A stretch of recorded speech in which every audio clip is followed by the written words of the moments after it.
மனிதனை மனிதன் தாழ்த்துவதற்கு சாமர்த்தியம் தேவையில்லை குமார், அதை உயர்த்துவதற்கு உபயோகப்படும்.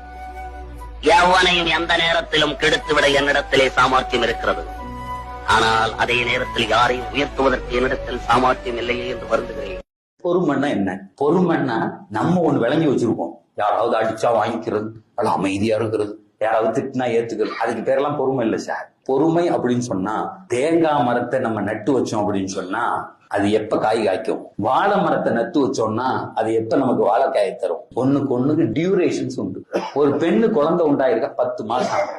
சரி, நமக்கு எதெல்லாம் தெரிகிறதோ புள்ள 10 மாசம் கழிச்சு வரும். தென்னை மரம் 5 வருஷம் கழிச்சு தேங்காய் காய்க்கும், மாமரம் 5 வருஷம் கழிச்சு காய்க்கும். இதெல்லாம் தெரிஞ்சு வச்சிருக்கோம், பொறுத்துக்கிட்டு இருக்கோம். அப்படித்தானே? பெருமானார் சொன்னாங்க, சபுர்னா என்ன தெரியுமா? நீ தெரியாத விஷயத்தில் பொறுப்பதுன்னாங்க. இது 1 வருஷம் கழிச்சு வருங்க, 10 மாசம் கழிச்சு வருவன பொறுக்கிறல்ல, அதை கொண்டாடுறல்ல, அந்த அம்மாக்கு வலிக்கிறத நீ சிரிக்கிறல்ல. பெருமானார் சொன்னாங்க, சபுர் அப்படின்னா என்ன அர்த்தம் தெரியுமா? சிஸ்டத்தோடு பொருந்தி போவதுன்னாங்க. உனக்கு எதுக்கெல்லாம் டியூரேஷன் தெரியலையோ, காலம் வரலன்னு சந்தோஷமா இருக்கணும்.